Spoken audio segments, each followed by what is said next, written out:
ಸಂಸ್ಥೆಯಲ್ಲಿ ಮಾನವ ಸಂಪನ್ಮೂಲವಾಗಿ ದುಡಿದಂತಹ ನಮ್ಮ ಸಿಬ್ಬಂದಿ ವರ್ಗದವರನ್ನ ನಿವೃತ್ತಿ ಆದ ನಂತರ ಅವರನ್ನು ಗೌರವಿಸ್ತಕ್ಕಂಥ ಒಂದು ಸಮಾರಂಭ. ಅದರಲ್ಲಿ ಮೇಲು ಕೀಳು ಅನ್ನೋ ಭಾವನೆಗಳಿಲ್ಲ. ನೀವೆಲ್ಲ ವ್ಯಕ್ತಪಡ ಸಂಸ್ಥೆಯ ರಥವನ್ನ ತೇರನ್ನ ಎಳೆದವರೇ. ಆ ದೃಷ್ಟಿಯಲ್ಲಿ ಒಂದು ಸಾರಿ ಜನವರಿಯಲ್ಲಿ ಒಂದು 4 ದಿವಸ ವ್ಯತ್ಯಾಸ ಆಗಿದೆ. ಈ ಸರಿ ಒಂದು ಸಾರಿ ಜುಲೈನಲ್ಲಿ ಈ ಕಾರ್ಯಕ್ರಮವನ್ನು ಹಮ್ಮಿಕೊಂಡು ವರ್ಷದಲ್ಲಿ 2 ಸಾರಿ ನಮ್ಮ ಸಂಸ್ಥೆಯಲ್ಲಿ ಯಾರ್ಯಾರು ನಿವೃತ್ತರಾಗ್ತಾರೋ ಅವರೆಲ್ಲರನ್ನು ಗೌರವಿಸ್ತಕ್ಕಂತಹ ಒಂದು ಕಾರ್ಯಕ್ರಮ. ಏನು ಅಂದ್ರೆ, ನಮ್ಮಲ್ಲಿ ಇಷ್ಟು ವರ್ಷಗಳ ಕಾಲ ನೀವು ದುಡಿದಿದ್ದೀರಿ, ಸಂಸ್ಥೆಯ ಶ್ರೇಯೋಭಿವೃದ್ಧಿಗಾಗಿ ಕೆಲಸವನ್ನು ಮಾಡಿದ್ದೀರಿ. ನಿಮ್ಮ ಮನೆ ಅಂತ ಹೇಳಿ ನೀವು ನಿಮ್ಮನ್ನ ಸಮರ್ಪಣೆ ಮಾಡ್ಕೊಂಡು ಈ ಕೆಲಸವನ್ನು ಮಾಡಿದ್ದೀರಿ. ನಮ್ಮ ಸಂಸ್ಕೃತಿ ಹಾಗೆ, ನಾವು ಕೃತಜ್ಞತೆಯನ್ನು ಅರ್ಪಿಸಬೇಕಾಗಿರ್ತಕ್ಕಂಥದ್ದು ನಮ್ಮ ಸಂಸ್ಕೃತಿ, ನಮ್ಮ ಧ್ಯೇಯ ಅದು. ಆ ದೃಷ್ಟಿಯಲ್ಲಿ ನಿಮ್ಮ ಸೇವೆಯನ್ನು ಸ್ಮರಿಸಿ ನಿಮ್ಮನ್ನು ಆದರಿಸ್ತಕ್ಕಂಥ ಗೌರವಿಸ್ತಕ್ಕಂಥ ಕೆಲಸವನ್ನ ನಿರಂತರವಾಗಿ ಮಾಡ್ಕೊಂಡು ಬಂದಿದ್ದೇವೆ. ಬಹಳ ಶಕ್ತಿಯನ್ನು ನಾವು ಕಳ್ಕೊಂಡಿದ್ದೇವೆ. ಬಹಳ ಅತ್ಯಂತ ಉತ್ತಮವಾದಂತಹ ಬೋಧಕರನ್ನ, ಸಿಬ್ಬಂದಿ ವರ್ಗದವರನ್ನ ನಾವು ವಯೋಸಹಜವಾದ ನಿವೃತ್ತಿಯ ಕಾರಣದಿಂದ ನಾವು ಸಂಸ್ಥೆಯಿಂದ ಈ ಅವಕಾಶಗಳನ್ನ ಕಳ್ಕೊಳ್ತಾ ಬರ್ತೇವೆ. ಆ ದೃಷ್ಟಿಯಲ್ಲಿ ಇದು ಅನಿವಾರ್ಯ.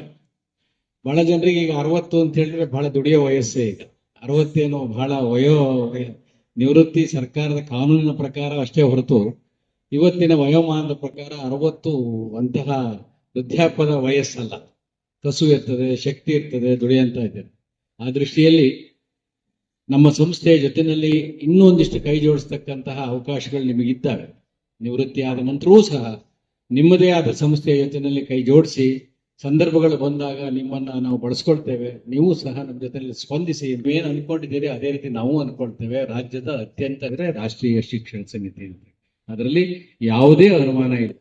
ನಾನು ಎಷ್ಟೋ ಸಂದರ್ಭದಲ್ಲಿ ಕೇಳಿದ್ದೇನೆ, ನಮ್ಮ ನೌಕರರು ಯಾವ ಕೆಲಸ ಬೇಕಾರಾಗ್ಲಿ, ಜವಾನನ ಕೆಲಸದಿಂದ ಹಿಡಿದು ದಿವಾನನ ಕೆಲಸದವರೆಗೂ ಯಾರೇ ಆಗ್ಲಿ, ನಾನು ದುಡ್ಡು ಕೊಟ್ಟು ಈ ನೌಕರಿಗೆ ಸೇರಿದ್ದೇನೆ ಅಂತ ಹೇಳ್ತಕ್ಕಂಥ ಒಂದೇ ಒಂದು ಕೈ ಸಹಿತ ಮೇಲೆ ಬರೋದಿಲ್ಲ. ಆ ದೃಷ್ಟಿಯಲ್ಲಿ ಅತ್ಯಂತ ಪಾರದರ್ಶಕವಾಗಿ ಹಿಂದಿನವರು ಏನು ಆದರ್ಶವನ್ನು ಹಾಕಿಕೊಟ್ಟಿದ್ದಾರೆ, ನಗಬ್ ಶೆಟ್ರ ಆದಿಯಾಗಿ ಗಿರ್ಮಾಜಿಯವರು ಇರ್ಬೋದು, ಎಲ್ಲ ಹಿರಿಯರು, ಬಹಳ ಜನ ಹಿರಿಯರೆಲ್ಲ ಇದು ಹಾಕಿಕೊಟ್ಟಿದ್ದಾರೆ.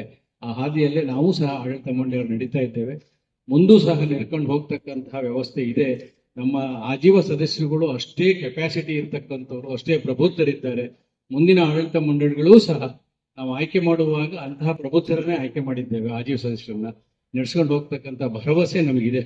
ಯಾಕೆಂದ್ರೆ ನಿಮಗೆ ನಿವೃತ್ತಿ ಆದಂಗೆ ನಮಗೂ ಸಹ ಏಜ್ ಲಿಮಿಟ್ ಅಲ್ಲಿ ಅಲ್ಲದೆ ಹೋದ್ರೂ ಸಹ ಆರೋಗ್ಯದ ಇದರಲ್ಲಿ ನಾವು ಸಹ ನಿವೃತ್ತಿ ಆಗ್ತಕ್ಕಂಥ ಬಹಳ ಜನ ಇರ್ತೇವೆ.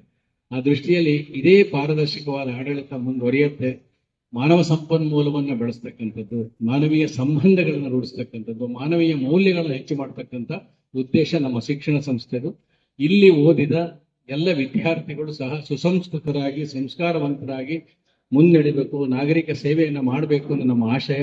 ಅದಕ್ಕಾಗಿ ತಾವೆಲ್ಲ ದುಡಿದಿದ್ದೀರಿ. ನನಗೆ ರಂಗಪ್ಪನವ್ರ ಬಗ್ಗೆ ಒಂದು ಹೆಮ್ಮೆ ಇದೆ. ನೀವು ಮೊನ್ನೆ ಕೋಣಂದೂರಿಗೆ ಬಂದಿದ್ರಿ, ನಿಮ್ಮ ಎದುರುಗಡೆ ಅಡಿಕೆ ತೋಟ ಇನ್ನೂ ಇದೆ.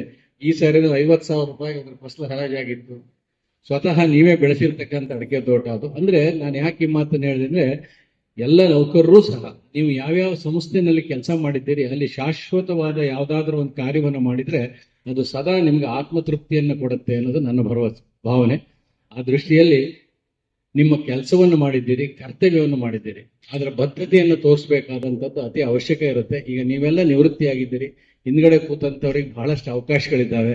ಕರ್ತವ್ಯದ ಜೊತೆಯಲ್ಲಿ ಬದ್ಧತೆಯನ್ನು ತೋರಿಸಿದ್ರೆ ಮಾತ್ರ ನಿಮ್ಮ ಇರುವನ್ನು ವ್ಯಕ್ತಪಡಿಸಿದಂಗೆ ಆಗ್ತದೆ ಅನ್ನೋ ಒಂದು ಆಶಯವನ್ನು ವ್ಯಕ್ತಪಡಿಸ್ತಾ, ಮತ್ತೊಮ್ಮೆ ನಮ್ಮ ಸಂಸ್ಥೆಯಲ್ಲಿ ಈ ಸಂದರ್ಭದಲ್ಲಿ ನಿವೃತ್ತರಾದಂಥವರು ಎಲ್ಲ ನೌಕರರು ಇವತ್ತೇನು ಭಾಗವಹಿಸಿದ್ದೀರಿ ಅವರೆಲ್ಲರಿಗೂ ಸಹ ನಿಮ್ಮ ಮುಂದಿನ ಜೀವನ ಉತ್ತರೋತ್ತರವಾಗಿ ನಿಮಗೆ ಆರೋಗ್ಯದಾಯಕವಾಗಿರಲಿ,